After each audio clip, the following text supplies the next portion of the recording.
nuestro cabello crecerá 4 centímetros en solo 3 días. Ponerte jengibre por 3 días hará que te crezca el cabello 3 centímetros.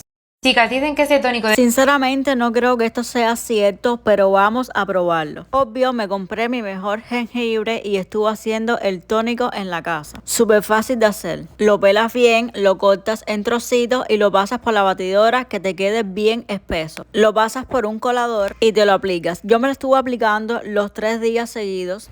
Y no vi que mi pelo creció 3 ni 4 centímetros. Pero sí lo veo con muchísima fuerza y con muchísimo brillo. Quizá no te crece 4 centímetros, pero sí te ayuda muchísimo a acelerar el crecimiento.